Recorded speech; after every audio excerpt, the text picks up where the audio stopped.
Good morning, everyone. Thank you. Good morning. We're going to get started. I'll let you sit down, and thank you so much for being here, and welcome to Housing California's 43rd Annual Conference. We are really excited to see you all, and thank you for joining, virtually or in person. It is so wonderful to see you, everyone, and to be back in the space with you. I'm David Howden, Director of Corporation for Supportive Housing LA Program, and have the privilege of serving as the President of the Board of Directors for Housing California. Before jumping into the conference, I wanted to take a minute to recognize the moment of transition that we're in. As many of you know, Lisa Hershey had chosen to step down in her role at the beginning of this year, after 7 years of service to Housing California.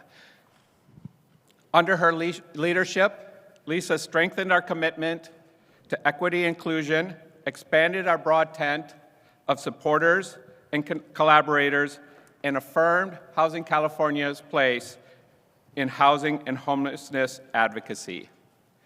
So please join me and the entire board in thanking Lisa for her service to the organization and her commitment to creating California with homes, health, wealth, and all, for all.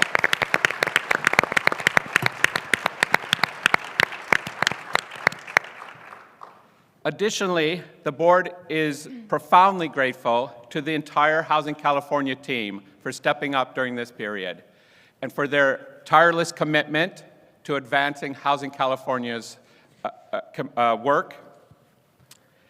And I'd especially like to thank Jenny Welch.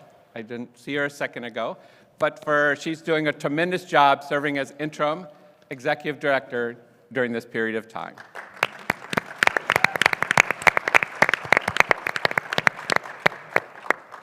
We are also thrilled to announce that we officially launched the search for the new leader just this past week. And so we are really excited to being able to recruit a deeply committed, visionary leader who shares the values and mission of Housing California. And we ask you all to join us in identifying our next leader. So please take a look at our website. It's posted there, and please send it out far and wide.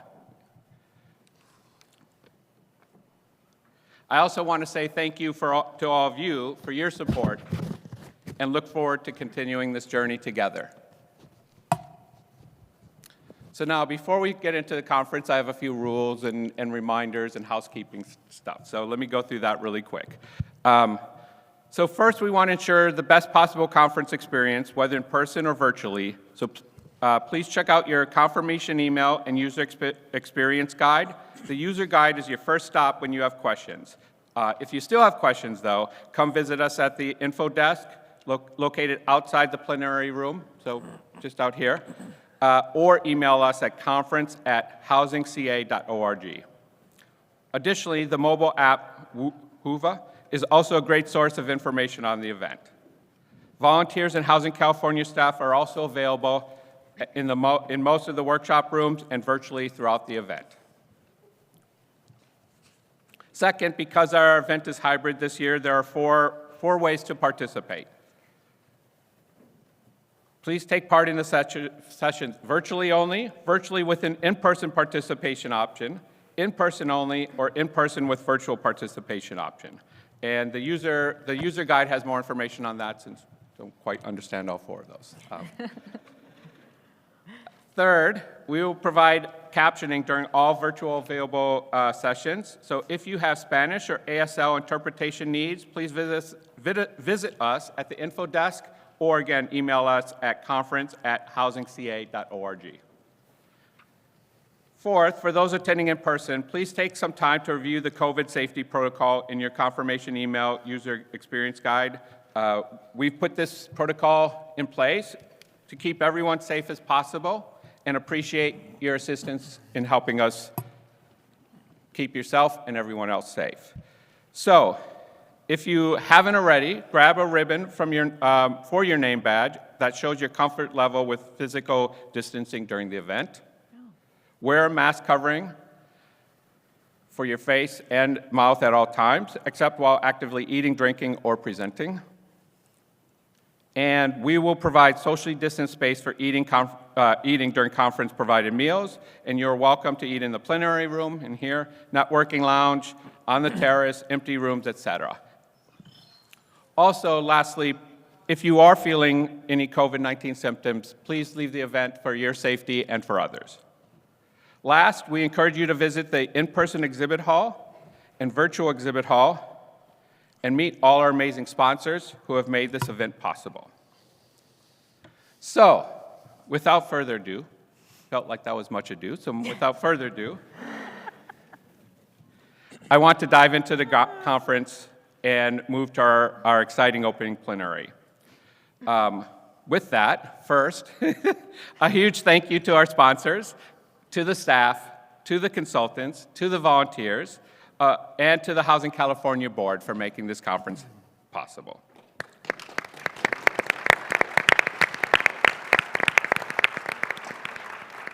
Additional gratitude to the conveners and speakers who took the time from what I know are very busy days to lend their insight and expertise. So thank you all very much. And again, a huge thank you to each and every one of you for joining us on this journey toward creating a better California where everyone has an affordable place that they can call home. Now I'd like to invite my friend Cecile up to say a few words and introduce our plenary.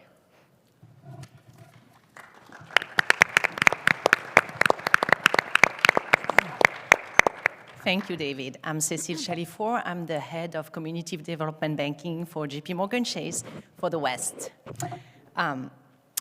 It's really my honor on behalf of the whole JPMC team and as a sponsor to welcome you all to Housing California conference, thankfully, finally in person. This is a smaller room than we used to, but I have to say for all of you that who are watching online, this is actually quite moving. I hope you can feel the spirit. It's not the same as all virtual, like the room is full, people look excited, engaged, happy to be together. It was really a pleasure to meet people in the hallway right before. I can see people cheering. Yes, indeed, it was quite something. We all people, right? We do what we do because we care about being among each other. So it's really, thank you to Housing California staff and board for being daring and getting us here. It was complex, we know that. Lots of rules, thanks David. None of us can remember them, but we got the point, right? But it is really just, major kudos to that whole team for sticking to the idea and making it happen. And thank you to all of you for showing up in person. Before moving on, I just want to say again, thank you to Lisa Hershey, my dear friend. I hope she's watching us. I think we're all very, very grateful for her leadership, which for many years, including in the big part of this nightmare. We really appreciate it. And I want to say, Lisa, if you're watching us again, best of luck with your next step and thank you for everything. Looking back at the last 2 years, I think we can all feel it. It has been amazing to see how our industry just being so amazingly resilient, but not just resilient, daring, taking the opportunities to really push for even more resources than ever, for more innovation than ever. Obviously, California is leading the way in terms of innovation in the nation. We all can feel it. We all have many more deals on our plate than we ever thought we could handle, but it's an exciting place to be in, right? But in terms of looking at what it means, it's not just more deals. If you look at the last 2 years, we've seen the first deals using resources specifically targeted to BIPOC developers, right? 2 or 3 years ago, 3 years ago more, we would not have even, been there, right? Clearly, we know that. More deals in rural areas than ever.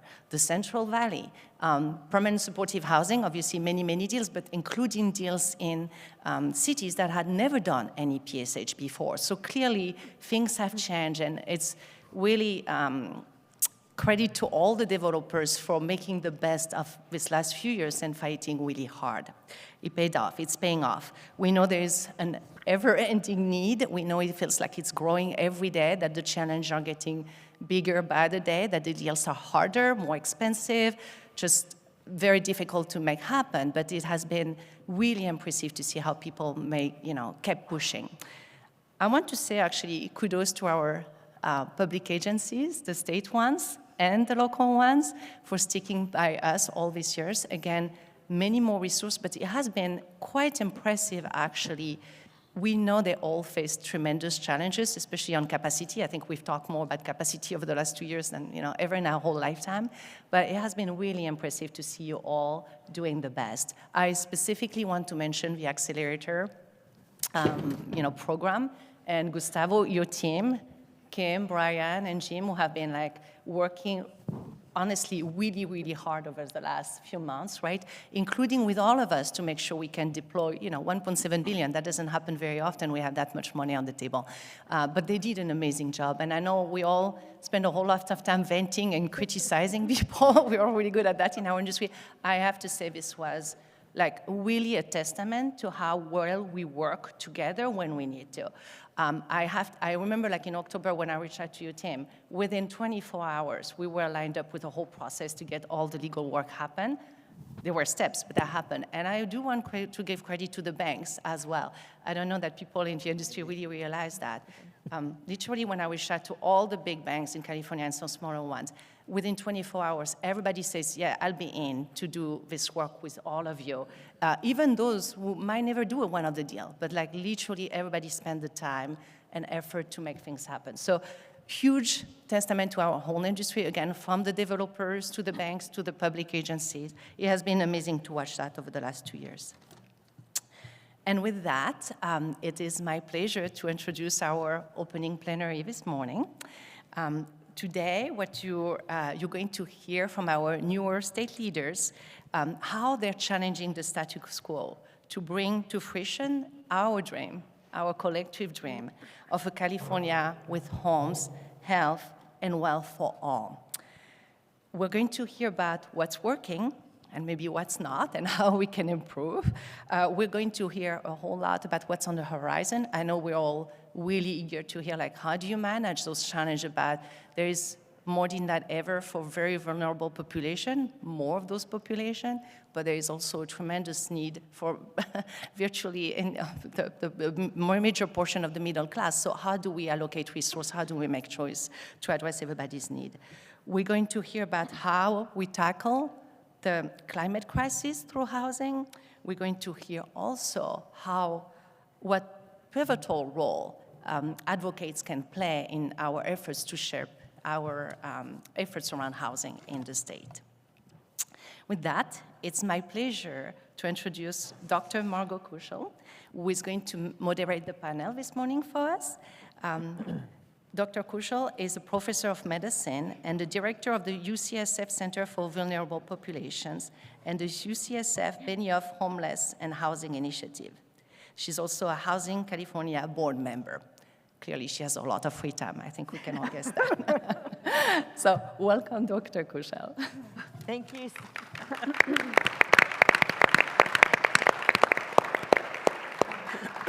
Thank you so much, Cecile. I wanted to actually start us off by acknowledging and just taking a moment of silence to acknowledge the 6 people who died on Sunday night just blocks from here in a mass shooting incident, and to have us take a moment of silence and a moment of intention to think about what we will do collectively to end the scourge of gun violence in this nation.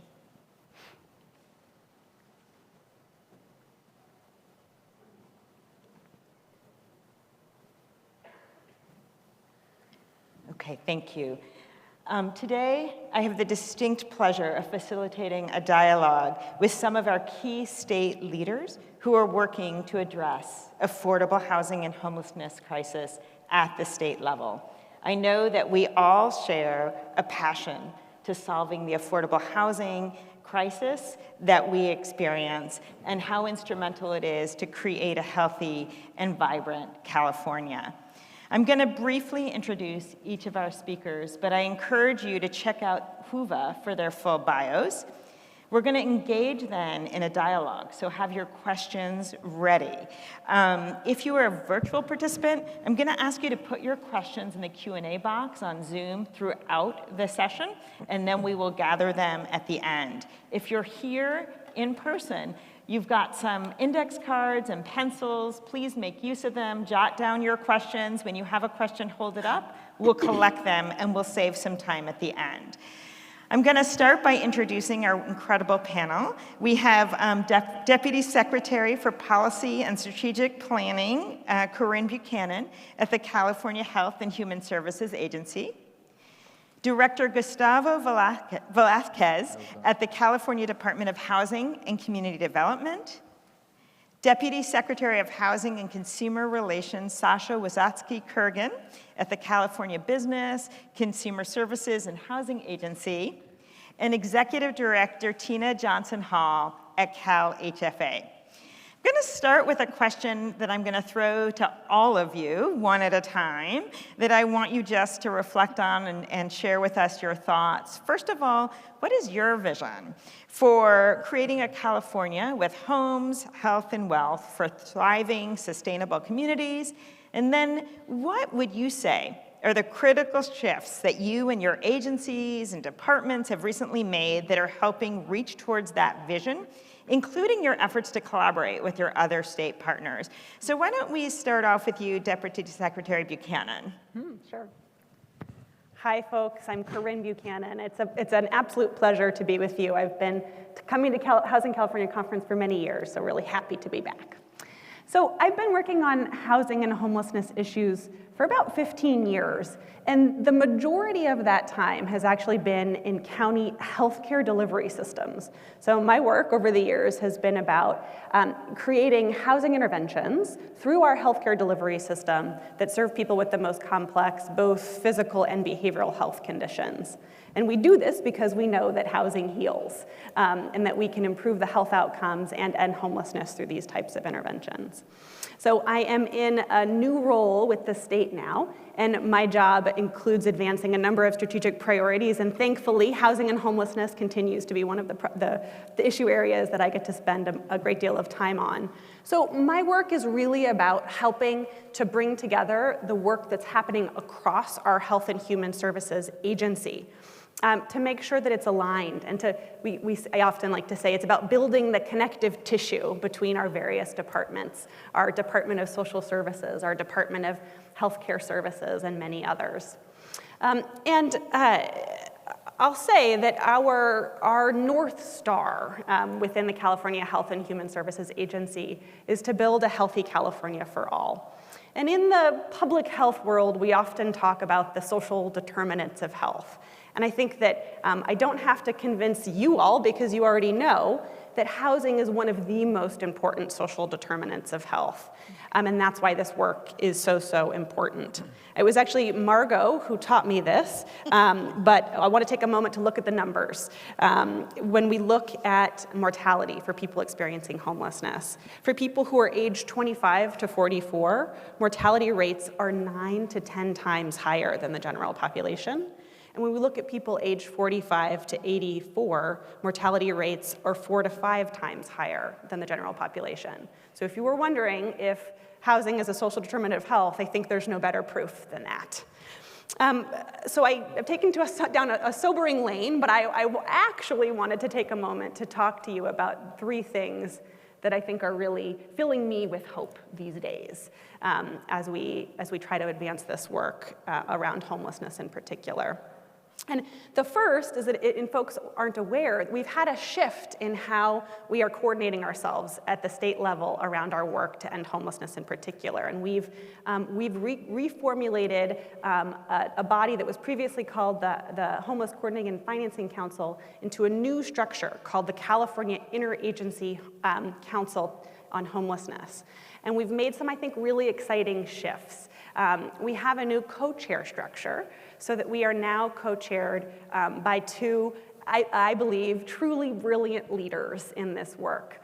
And the first is our Secretary of the Business, Consumer Services and Housing Agency, Lourdes Castro Ramirez, as well as our California Health and Human Services Agency Secretary Mark Ghali. So we've got these two incredible leaders in our housing and homelessness space who have come together to help coordinate our statewide efforts. And I think there really will be new opportunities for us to advance our equity-focused action plan for housing. And if you haven't checked out our action plan, make sure you do. Find it on the California Interagency Council on Homelessness webpage. So unprecedented opportunities to make sure that we're doing that, building that connective tissue I talked about.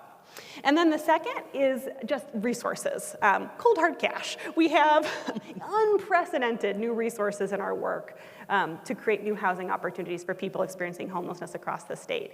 And when you think about it, historically, we've had to rely a lot on our HUD funding. And if there are HUD folks, we love HUD. Don't get me wrong.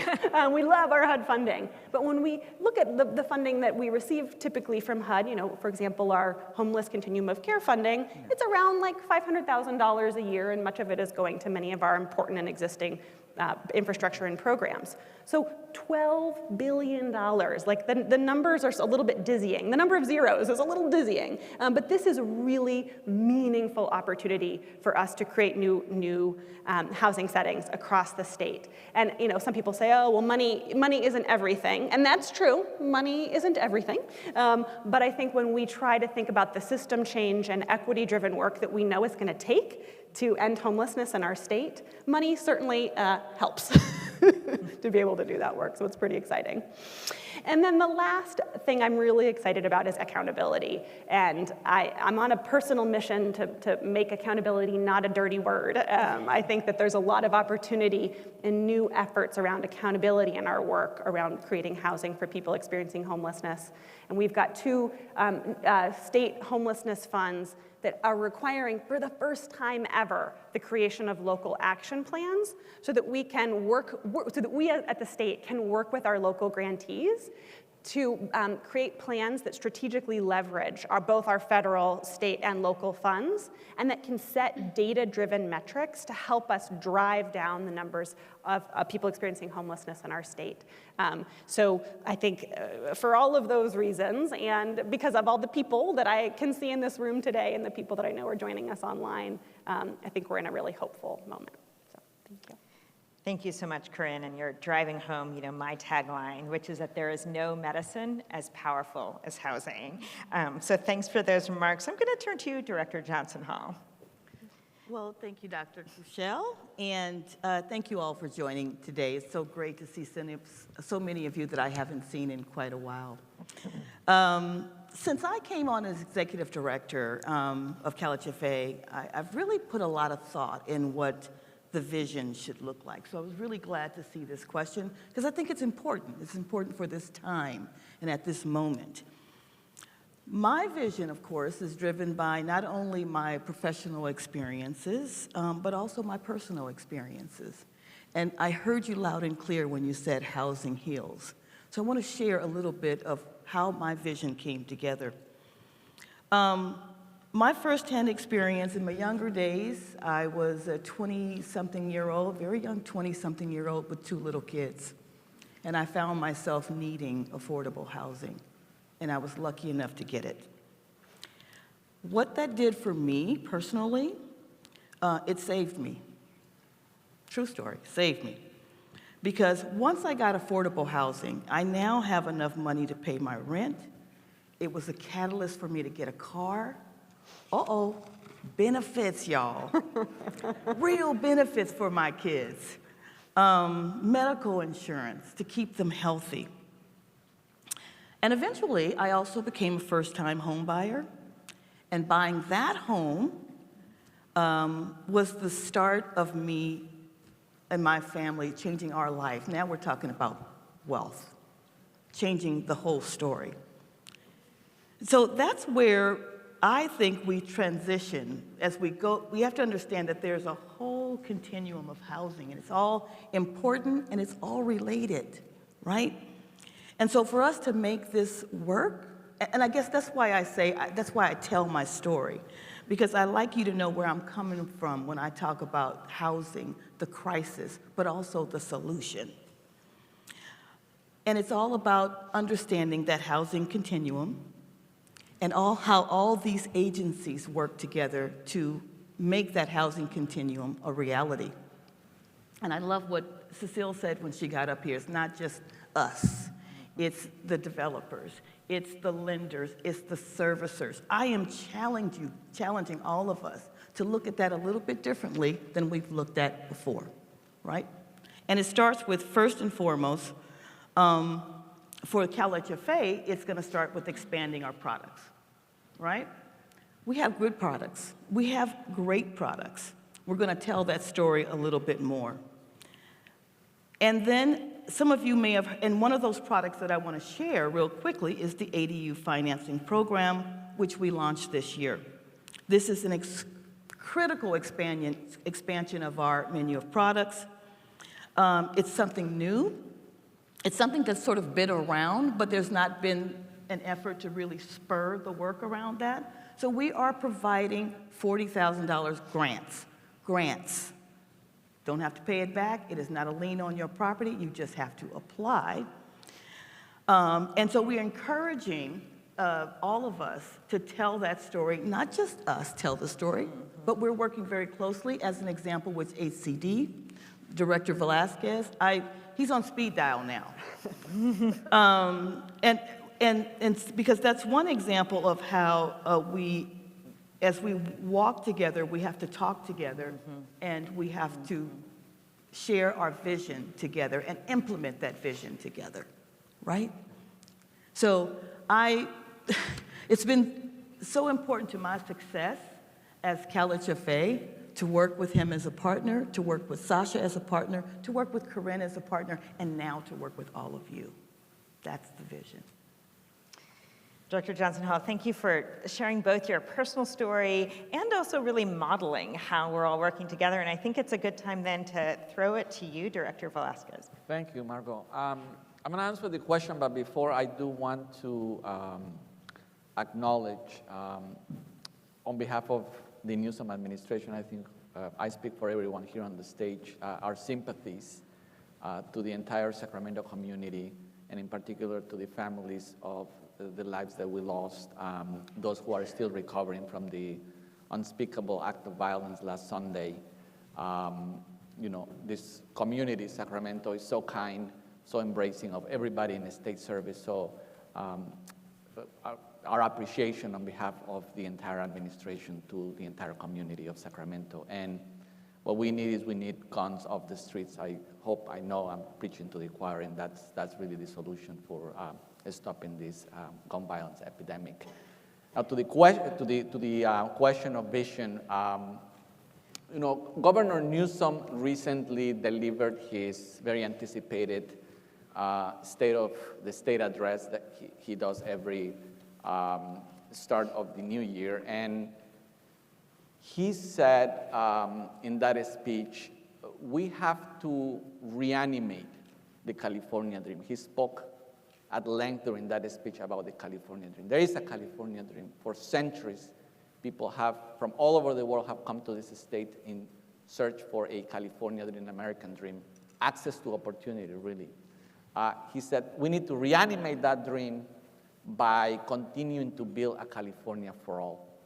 So the vision here is really about closing once and for all the tremendous disparities in access to opportunity that different groups of people confront in this state. And housing is certainly a huge lever to access opportunity. We have, with the pandemic, even those disparities have even been more pronounced, but we knew it before. Housing is the anchor. Everything revolves around housing. Access to opportunity, it really is based on place, where you choose to live. But when a prospective homeowner is confronted by an average single-family home price of more than $830,000, when a renter has to make nearly $40 an hour to afford the average rent price of more than $2,000 a month in the state, well, you're going to begin seeing a very uneven level playing field across the state by, very low-income people, racial and ethnic minorities in the urban core and suburban communities, by rural California, by Native Americans.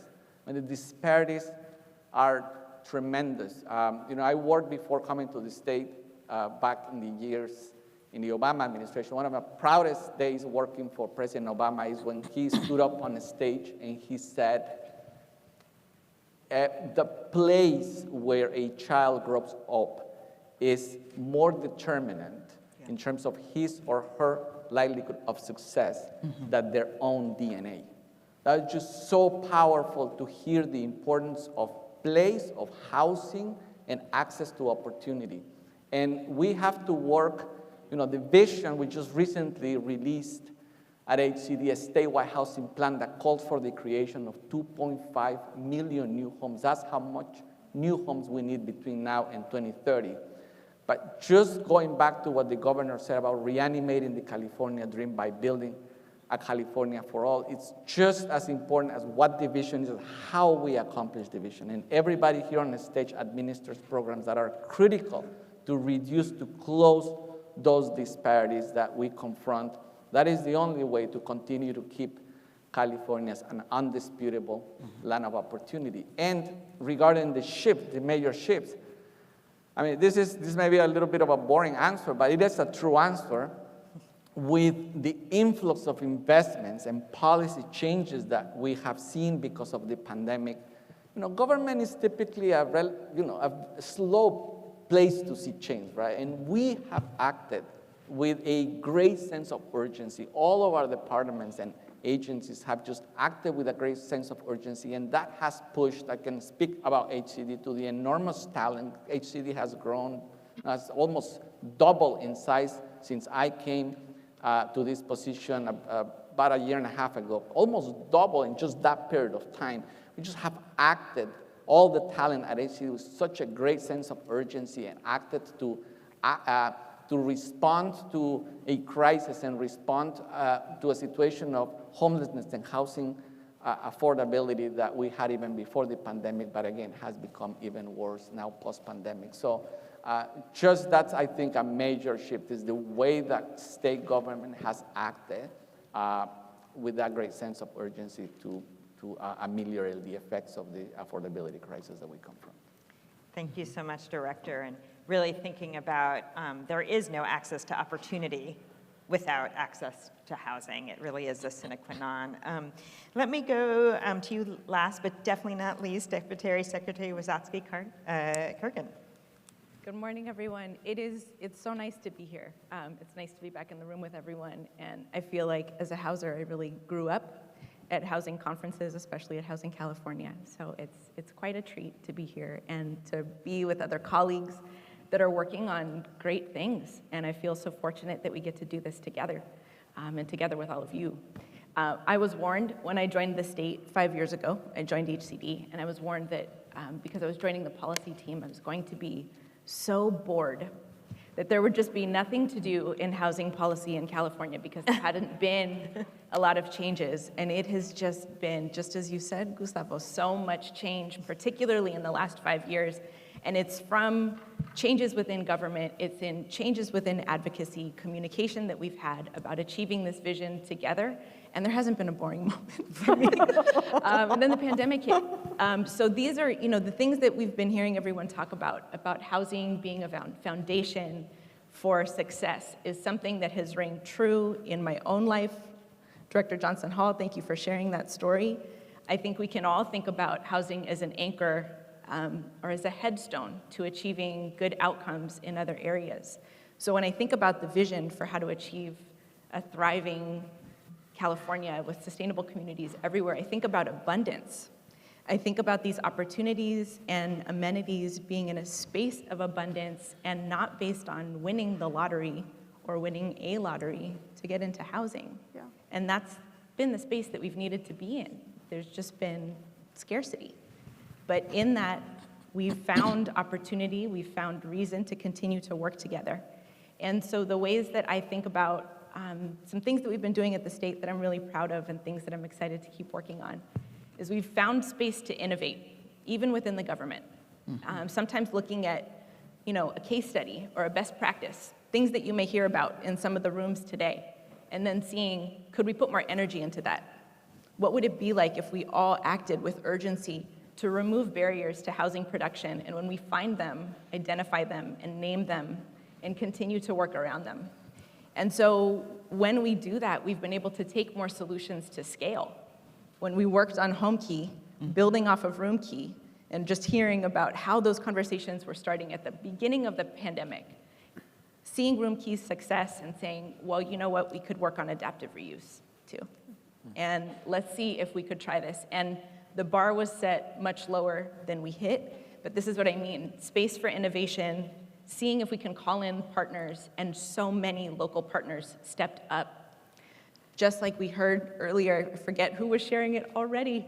Oh, thank you, from Chase actually, talking about different local partners stepping into solutions in housing. It's really been unprecedented. And so to continue that energy, we need to keep calling people in. So a lot of what we do at agency, and a big part of my role, is to work in partnership, and not just interagency boards and commissions that we're required to work on, but finding shared opportunities, finding ways to align our objectives, and then figure out how we achieve them together. So we might talk about climate a little bit more, because I think that's a big motivating force, but the California Interagency Council on Homelessness, or CAL-ICH, as Corinne discussed, is so powerful because it brings in people who are not just housers. It brings in folks who are working on transportation, and people who are trying to prevent people from returning to the criminal justice system, and people who are focused on healthcare delivery, and bringing them all into solutions. So I'm interested in partnership that achieves that level of coordination and collaboration. Thank you for that vision. I'm laughing that anyone could think housing in California could be boring. It seems like the opposite of boring, but it is exciting to hear really a vision of abundance. And speaking of abundance, I just got slipped a note that since we started late, we are going to extend the session a little bit, and we will extend until about 10:30 so that we don't have to cut off this great conversation prematurely. We'll shorten the break, but I think we can all agree it's well worth it. So I'm actually going to reverse order, because I think you just gave me a lead in, Director Wasatsky-Kurgan. You sort of piqued my interest. The governor has prioritized looking at housing through the lens of climate change. Could you maybe talk a little bit more about this priority, and maybe how your efforts at the state are really aligning with the priority of climate change to housing? Sure. I think a lot of us recognize that we have no choice but to really face and deal with the effects of climate change head on. So I was very inspired to see the governor's budget so clearly focus on climate. And this goes well beyond housing. So it was a $22.5 billion proposal for the climate budget in totality. That includes health, that includes transportation, decarbonization, and it includes housing. And so I feel so excited about housing being part of the climate agenda, because it has been part of the climate agenda. The people in this room, and we have worked on this, and I've worked on this with some of you, we've worked on energy efficiency to reduce greenhouse gas emissions. We've worked on siting affordable housing close to transportation and amenities and services that reduce vehicle miles traveled, and also thereby reduce greenhouse gas emissions. So I saw the placement of housing in the climate agenda as recognition of the great work that we're already doing together, and an invitation to do more of it, and to try new strategies to get there. So I think it's really notable, and I hope that you all feel some of this success. People don't always equate housing as part of climate, but it's critical. It's an intrinsic connection. Again, back to where people living mattering, not only for their health and well-being, not only for their safety, but also to address their housing and transportation cost burden. People living too far away from their jobs is not only bad for the climate, it is bad for them as a household, for their family. So I can easily get off track on housing and transportation coordination, but I think that is kind of the foothold of how people started to think about housing as a climate strategy. But it's more than that. It is our work in decarbonization. And so the governor's budget includes some proposals to increase, you may be familiar with the low-income weatherization program. Examples like that, how we move to electrification of appliances for indoor health and safety of the residents and of the workers who are working in buildings. Moving to electric appliances is a good step there. So the climate budget being a recognition of what we're doing and also pushing us to more, and to that end, there are some big proposals on the table. $500 million for the Infill Infrastructure Grant Program to remove barriers to infill, knowing that if we can get into infill areas, either through adaptive reuse or through new construction, all the better, because we're closer to transportation, we're closer to jobs, we're closer to grocery stores and banks, and all that we need to be successful. There's also an additional proposal to include general fund for the Affordable Housing and Sustainable Communities Program, or AHSC, or ASIC, if you're from other parts of the state. And so that program has already been proof of concept that if we align housing and transportation investments, we'll achieve better outcomes, we'll have more place-based strategies, stronger communities as a result. But there's also two other programs that are named in the governor's budget. One is for $100 million for an adaptive reuse grant program. We can already do adaptive reuse at the state, and I recognize that. But there are some unique barriers when we think about some high opportunity infill sites. ADA improvements, fenestration, fire safety might be more expensive when we look at adaptive reuse in tight infill areas. So there's a grant program that we're designing to figure that out. And then $100 million for the state excess sites program, which is near and dear to my heart, and thinking about how we use publicly owned land to achieve our goals for affordable housing. So in totality, that is how housing fits into the climate budget, but we're also thinking about looking at the tools that we have for streamlining and permit streamlining and CEQA streamlining to be able to get into infill areas. And we're looking at how those tools are working. Are they doing what we expected? Do we need to amplify them and help educate folks on how to use them? Or are there more that we need? So those are some of the ways that we're trying to figure out how we can do more within climate and housing. Thank you. You covered everything. Thank you. It's Such a short period of time. actually really exciting and inspiring. I'm going to come back to you, Director Velasquez. You, just last March, the Department of Housing and Community Development released this statewide housing plan, which set the target, as you mentioned, of 2.5 million new units over the next regional housing needs allocation, often known as RHNA cycle. Can you talk about the impacts it has had on state policy change development to have that ambitious goal on policy change development and implementation? And also, I think everyone here would want to know what advocates and local jurisdictions need to do to help us all reach that goal. Thank you, Margot. Yes, you are absolutely right. We released this very ambitious statewide housing plan a few weeks ago that calls for the creation of 2.5 million new homes between now and 2030. There's been a lot of numbers out there, as you know, different academic groups and policy groups, advocacy groups.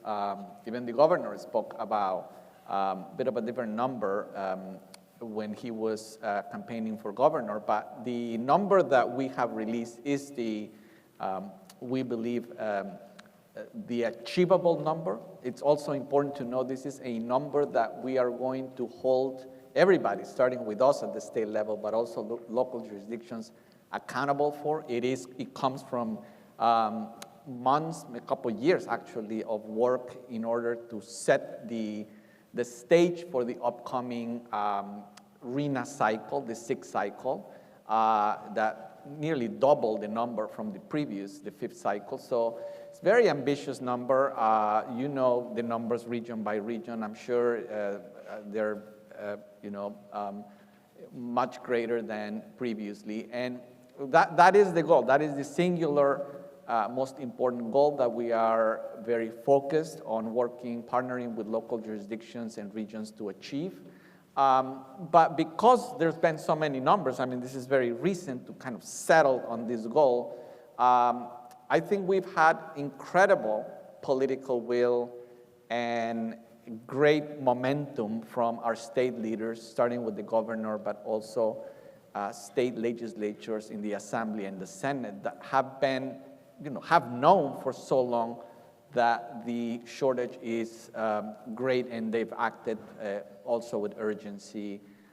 Every year, as you know, the legislative cycle, the number of legislations addressing homelessness and housing gets bigger and bigger. This cycle, we have, again, over 100 bills focused on housing. I'm sure you're all working with, in your organizations to compare these bills and work on them.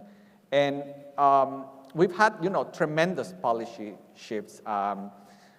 Just to mention a few, in the last, 2-3 years, really a short period of time, streamlining, has been a focus from SB 35, from many, it's more than a dozen CEQA streamlining bills, even, tremendous help that the legislature provided, governor asked for in terms of exemptions to speed up the creation of interim and permanent housing under the home key construct. That whenever necessary, that CEQA exemptions and local approvals was really key in order to get home key to the scale that we are seeing now. But in addition to streamlining a flurry of accessory dwelling unit pieces of legislation that have really spurred explosive growth in some areas, 3,000+ % increase in the creation of ADUs. Again, another aspect of policy change that we're seeing, collaborating with College FA on the financing of ADUs.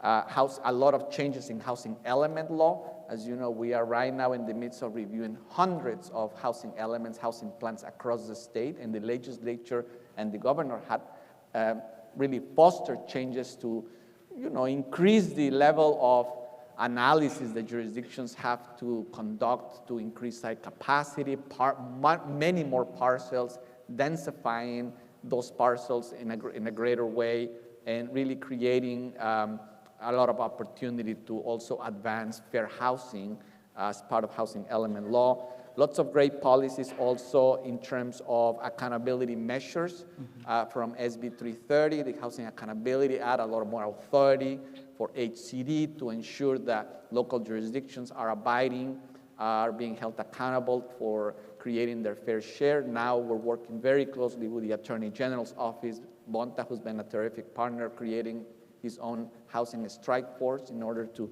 really ensure that the Housing Accountability Act and other state laws are being complied with. And more recently, of course, last year, SB 9 and other incredible pieces of legislation. So a lot of changes, yes, on the policy front to get to the goal of 2.5 million new homes by 2030. And I would say, this year we continue to see that. We are proud of, getting additional authority to work on all of these policy shifts. And in terms of what advocates and local jurisdictions can do to get to that goal, well, first, local jurisdictions, HCD is your partner, 100%. We are going to be with you every step of the way with consultation, with technical assistance, providing, we already provided millions of dollars in planning grants, but we actually have other planning grants in the horizon. And so just a lot of technical assistance and partnership before we get to address, as you say, we don't want to use accountability as a dirty word, before we get there.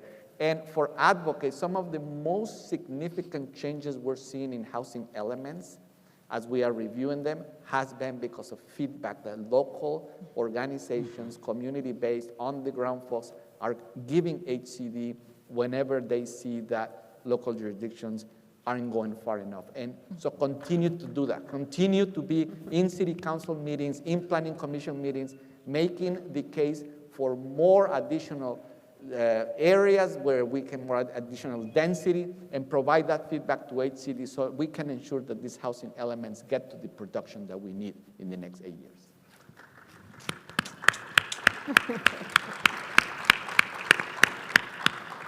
Thank you so much for that, not only that ambitious goal, but really the message of partnership here. I'm going to turn to you, Director Johnson-Hall. You spoke really movingly about what homeownership meant to your family.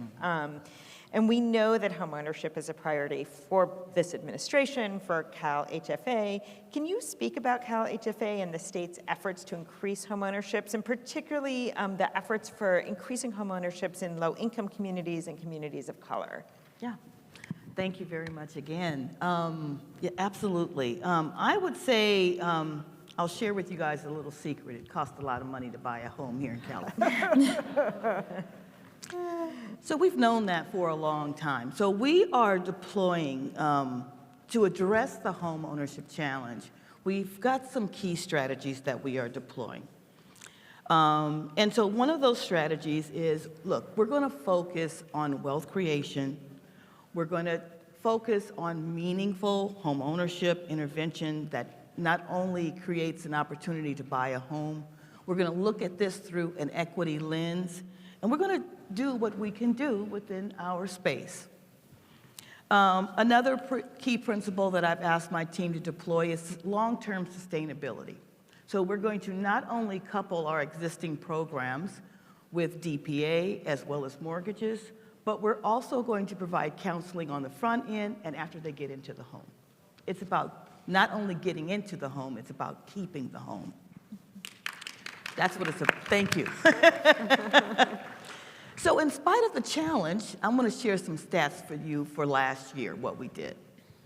We were able to help almost 8,000 low and moderate income residents achieve the dream of home ownership. 8,000. Yeah. 8,000 in a planet where it costs $800,000 to live. We were still able to do that. We did that through our conventional mortgages as well as our DPA closing assistance. Here's some other stats that's going to shock you. 2/3 of our borrowers were families of color, including 53% Latino and nearly 9% African American. This is in a state where it costs $800,000 to buy a home. just saying. Then, our flagship program not only provides assistance to eligible homeowners who meet our income limits, we actually increased our limits to 150% of area median income so we can reach some of those moderate borrowers as well. But to focus on the lower end, and I said we need to come up with some new products, right? So we came up with one. It's called the Forgivable Equity Builder Loan Program. We have launched it. We're accepting applications right now. The components of this is, first and foremost, we knew for the lower end we needed to give more money. So this program provides 10% of the purchase price of the home. 10%. That's the first time that's been done. No applause needed, just saying. And if the homeowner stays in that home after 5 years, it is 100% forgiven. 100% forgiven. So not only does this get them in the home, it provides a boost in their equity position in that home. And let's face it, if in 5 years, we know from the information that we have received, our data research, our houses are appreciating phenomenally year over year, in spite of a war, in spite of a pandemic, in spite of everything. What we can give to these homeowners through that is wealth creation. They're going to put their kids in colleges. They're going to start businesses. They're going to be doing some phenomenal things. Also, we're also focusing on existing homeowners that are maybe outside of our program. So we're also providing money through our National Mortgage Settlement Housing Counseling. And I also talked about collaboration and how we deliver that, not just coming from Cal HFA. We're working with nearly 200 local providers who are regionally placed throughout the state. And folks can go and get the counseling that they need to stay in those homes. But that's not enough, right? You need money. We talked about it. Come on now, right? We need money. So we have also launched the California Mortgage Relief Program, we have $1 billion. Thank you, Auntie Maxine, for bringing that to us in California. That homeowner subsistence fund grants up to $80,000 to existing homeowners. You don't need the loan modification, but you can use that too. Here's the difference. That loan modification is going to be stuck at the end of your mortgage. Our money is a grant. It is a grant. Tell everybody you know it is a grant. And this is for eligible homeowners. So we are asking everyone we know to apply. Then last but not least, I want to thank my colleagues again at HCD, who have been very active in the homeownership space. They're helping us to identify where these folks are, where they live. They're helping us to tell our story so that we can begin to attack this crisis where it lives, within the low and very low income communities. Yeah. So, but also very importantly, we can begin to correct some of the challenges of the past that got us in this mess in the first place. Yeah. Yeah.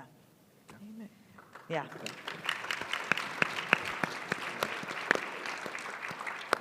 Having a few chills here, thinking about what it would mean to address the past harms of sort of racism and how it really affected intergenerational wealth, and that this is really a necessary step to begin the long road to correct that. Deputy Secretary Buchanan, so Cal's Health and Human Services Agency and the relevant departments have been working, I know, really hard, and you spoke about this on the connection between health and housing. Can you speak a little bit more towards your efforts to connect those dots in this territory where I know you and I spend a lot of our time, between other state agencies and departments, and maybe help unpack for this audience efforts with CalAIM to help everyone understand what the potential is with that? Yeah, I'd be happy to. I love this question because I love silo busting. Like if my family would let me, I would change my middle name to silo busting. There's a lot of work happening across our agency. We've got our work in our Department of Social Services, our Department of Healthcare Services, Department of Aging. This work around busting down silos in health and housing is public health.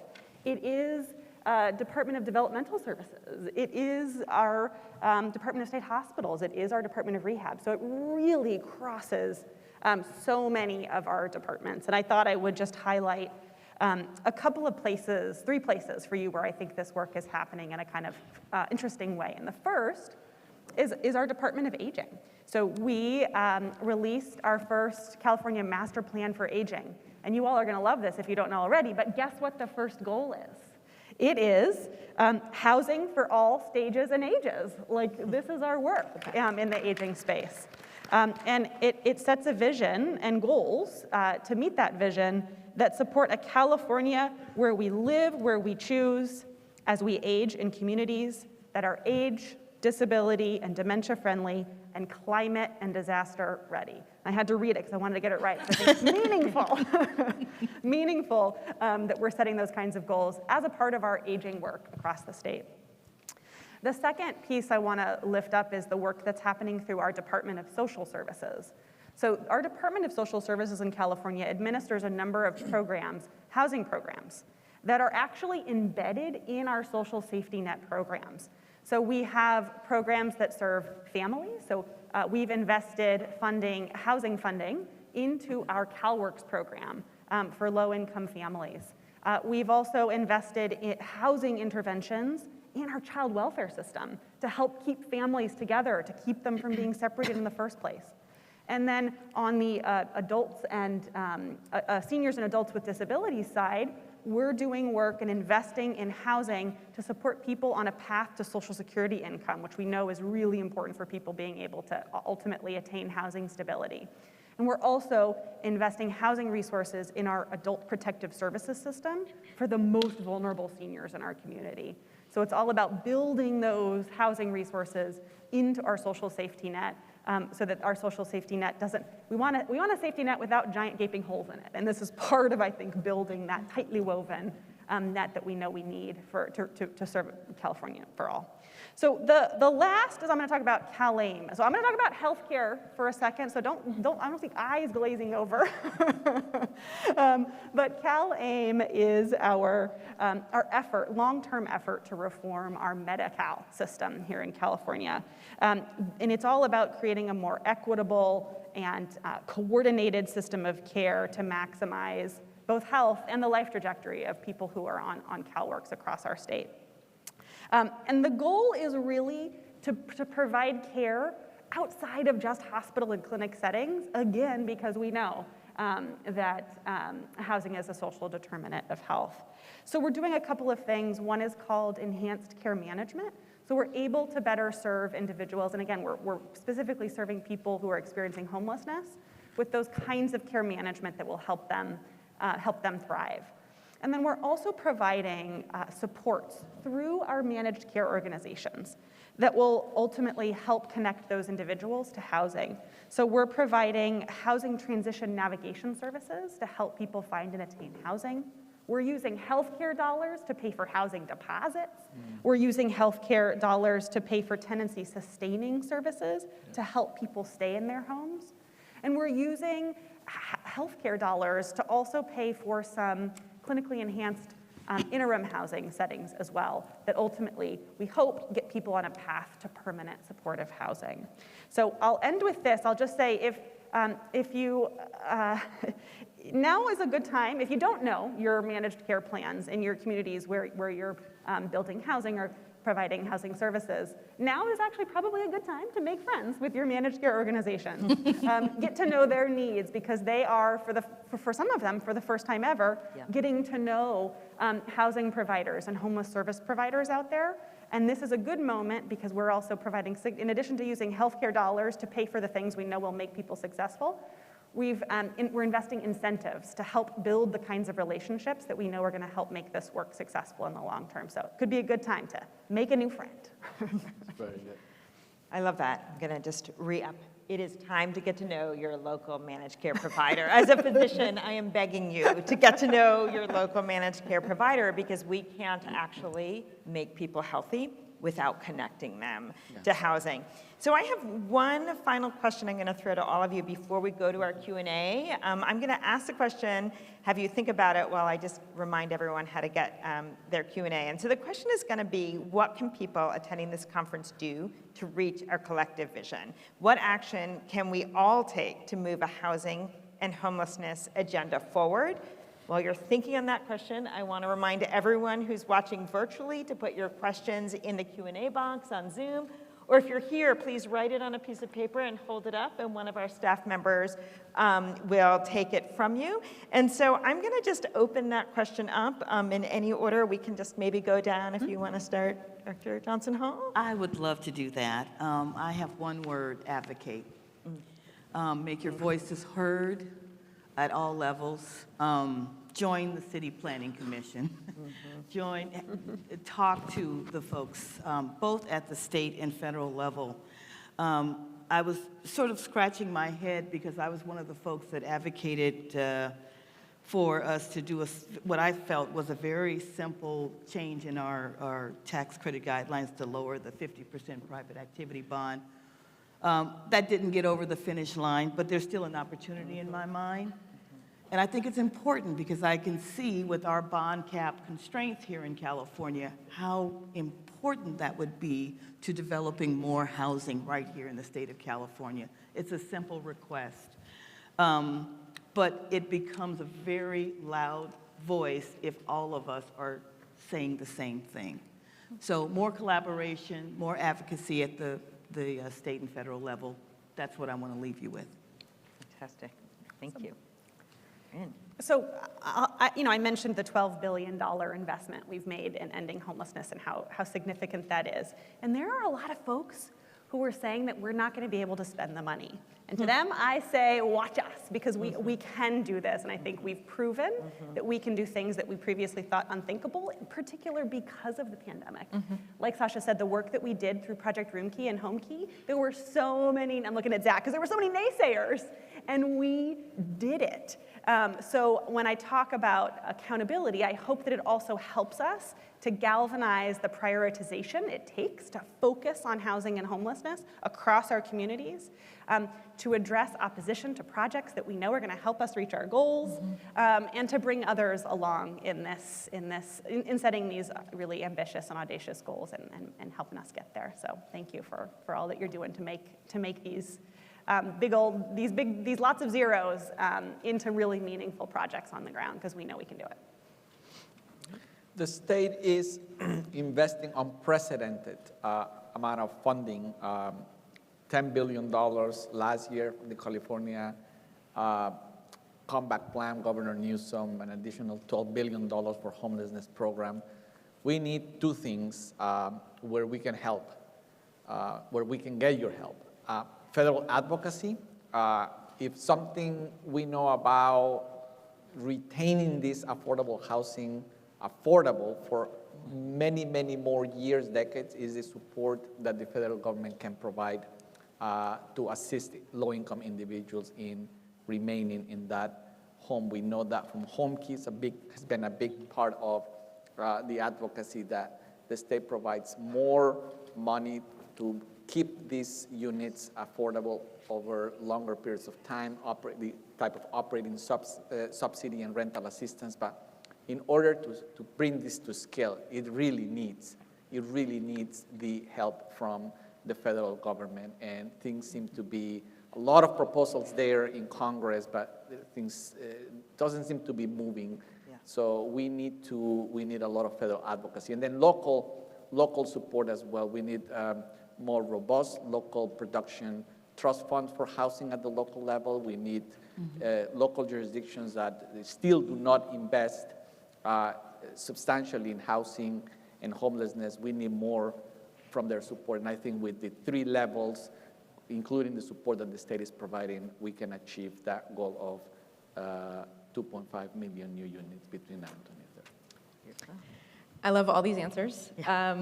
And I think that this conference is a great way to focus on the education that supports us all as professionals, to learn more about best practices and tools and innovations, and also gives us a chance to collaborate with each other, now in person or online.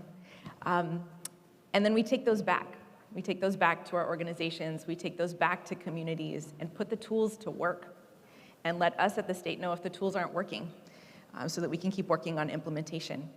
As you heard from the director and is in the statewide housing plan, acting with urgency is a big part of the focus here. We don't have more time to waste. We have a lot of crises coming at us, and housing is a way that we can work in a steadfast way to fight those crises. We've talked a lot, and this is the last point, I promise. We've talked a lot about partnership today, but where I'd really love to encourage this group is to not only think about partnership, but mentorship, and making space for new professionals, making space for people within your organizations, partnering with emerging developers. We've made space for that within our funding programs, and we think that that's the way to get to scale. So we are not in a place of competition all the time. We can be in a place of partnership, and that mentorship and bringing up the next generation and the next generation of housers has to be part of that work. Great. Fantastic. Thank you all for those incredible responses. I have a bunch of really incredible questions. We're going to try to get through as many of these as we can in 10 minutes, maybe in a little bit of a rapid fire question. This one is near and dear to my heart right now, so I'm going to start with it. So much focus is being put on new development, but how can we also support unhoused people today while we wait for much needed housing to be built? Anyone want to tackle that key question? I think it is both and. I think that was, we cannot wait for a solution. I love permanent supportive housing. I love housing that's in the pipeline and will be delivered 5 years from now. But I can't with a straight face tell somebody who is unsheltered and experiencing homelessness that they need to wait 5 years. And so working on solutions at the local level and at the state level to deploy as many ways as possible to bring people inside, supporting and partnering with intensive case management to help people be successful as they come inside are really critical. So I am all tools on the table, bring out the Swiss Army knife, but all hands on deck to get this done. Yeah, I'm happy to add that a big part of my work in my career was in Los Angeles County with a program called the Flexible Housing Subsidy Pool. And I think one of the beauty of the tool was that we were able to invest flexible housing subsidy pool operating subsidies in new developments and create net new housing in Los Angeles County. But we also used the tool to unlock units that were in the market or might be new to the market. We were able to do things like bring on a bedroom or bring on, provide funding, operating funding in an ADU or in an apartment complex. So it was a way to do that both and in a really meaningful way that helped us really move the needle in Los Angeles around especially serving people who are experiencing homelessness. So love the being able to, love the Swiss Army knife metaphor. Okay. Terrific. I'm going to go to the next question. I think this is going to come back to you, Corinne. Services are absolutely critical, and higher operating costs are a challenge for PSH, but we don't have enough resources for operating and services. How can we ensure new developments have sufficient operating and services resources? Yeah, so I think this also probably will go maybe to you all too, but we have a number of, we do have a number of tools in our toolkit. We've got capitalized operating subsidy reserves in many of the state programs that we administer. We have, of course, like you said, Gustavo, we've got a lot of work to do in terms of federal advocacy to bring new vouchers to California to be able to do this work.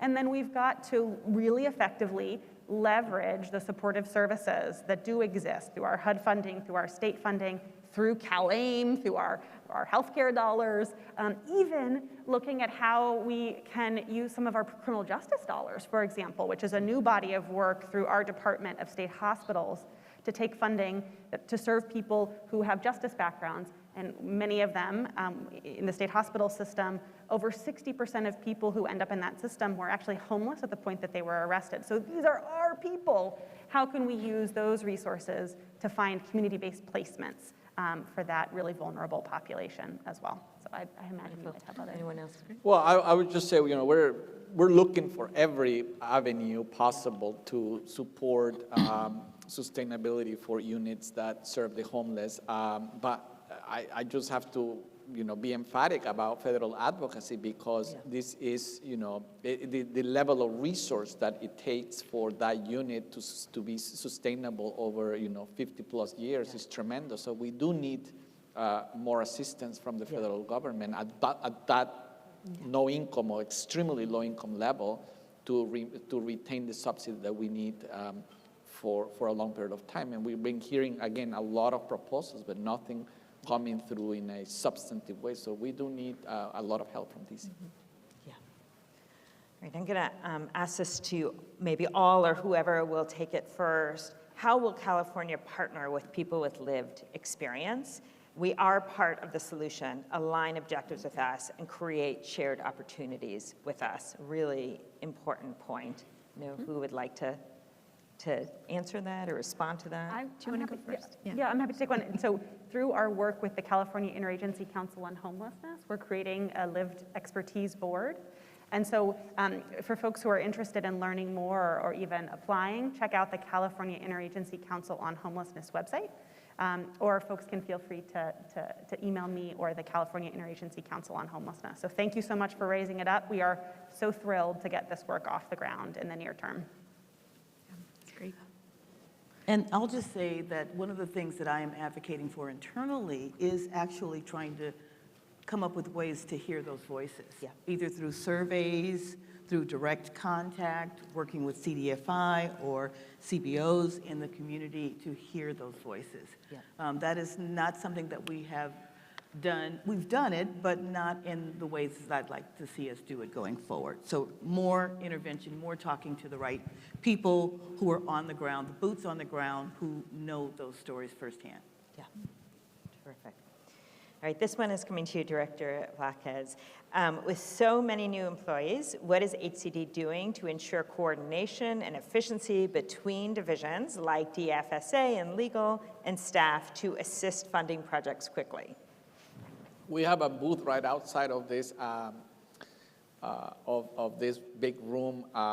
We have a lot of positions available. We want you to come and work for HCD, hcd.ca.gov. But That was just, something I needed to get out. But I would say we are a department that, as I mentioned in my earlier response, we've just moved at the speed of light. We just have changed dramatically the way that we see being opportunistic really about all the funding that's been, all the investments that have been provided, whether it's Home Key or this new program, the Housing Accelerator, to bring about thousands of shovel-ready units that have been waiting for, in some instances, years for tax credits, have not been able to get off the ground.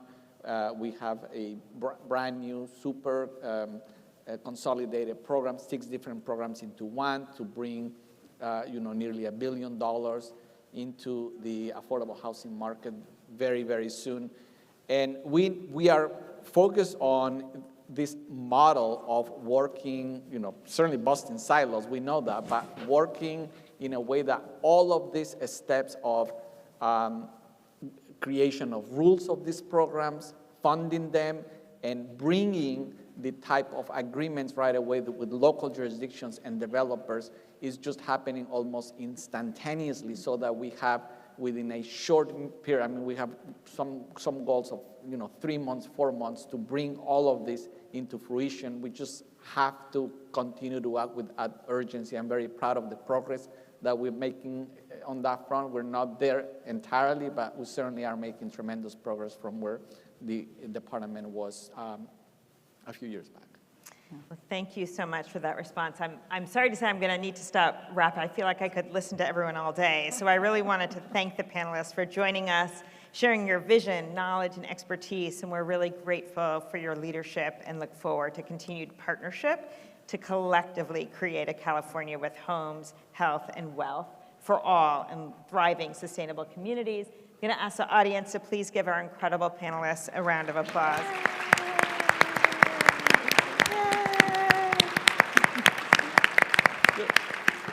And now, before we end today's session, I want to invite Ari Balyak up to the stage to provide some closing remarks. Ari is the president and CEO of Merit Community Capital Corporation, who's not only serving as a platinum sponsor this year, but is also our emerging leadership scholarship fund sponsor. So please give a big round of applause for Ari and Merit for supporting the participation of emerging leaders in today's event.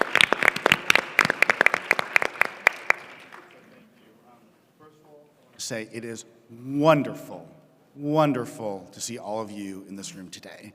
I have missed seeing you all. It is great that we are all here together. For those of you that I haven't met, I'm Ari Balyak. I'm the president and CEO of Merit Community Capital. I joined Merit in 2019, and I'm excited for all we have accomplished, grateful for the 30-year foundation that Merit cultivated, and look forward to solving California's affordable housing crisis together. Over the last 30 years, Merit has been your trusted partner in California. We've invested over $1 billion, and together, we've created over 10,000 affordable housing homes. We are dedicated to working with mission-aligned developers and funders to make the most challenging affordable housing projects possible. And we do that by offering terms that make projects work today, but as importantly, make sure the projects remain affordable in perpetuity. So with the significant increase in our investments over the past couple of years, we are expanding the industry support because our mission is much greater than being California Affordable Housing Funder. Merit is dedicated to supporting the people and policies that make affordable housing possible in this state. And we know, we've kind of talked about this a couple times on this panel, how do we do that? With people. We need people to do this work. We need mentors, we need people at HDD, we need people in all the organizations that we are part of.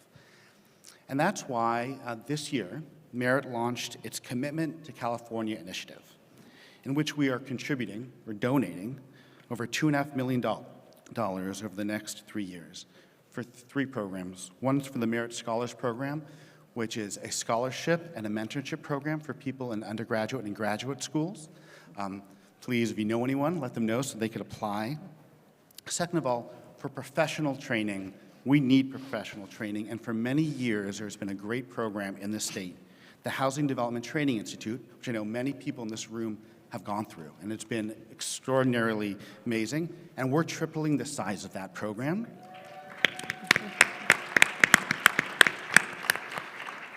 And then for internships and career development with many of our partners in this room, so supporting California Housing Partnership, CCRH, SCAMP, the San Diego Housing Federation, MPH, and of course, Housing California with the Emerging Leaders Program.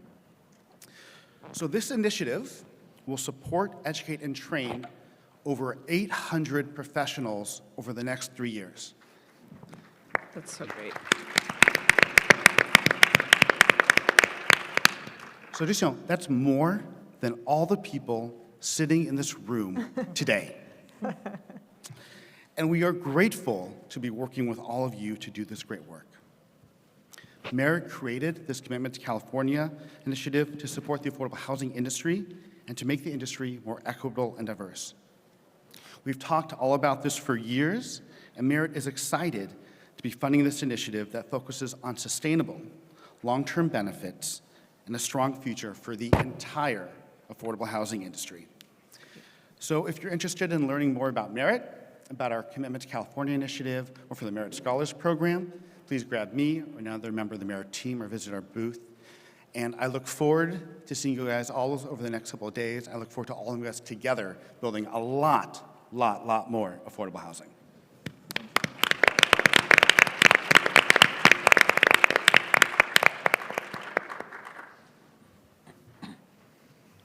Thank you. What a great way to start the conference. Really appreciated that panel and really appreciated the shared theme this morning. We are powerful when we join together, and in fact, it's the only way we're going to achieve a shared vision and move to where we want to be. So really appreciate you all. Thank you, Margot. Thank you, the entire panel, for this morning. I also want to thank Cecile and Ari and Chase Bank and Merit Capital for your sponsorship and helping to make this conference a success. And also want to wish Cecile a happy birthday. Oh. Happy birthday. And thank you all. Thank you all for joining us. Thank you all for coming. Thank you for joining us virtually. I'll let you go. I know we're running late, but we'll see you back here at 2 p.m. for the afternoon plenary. So thank you all.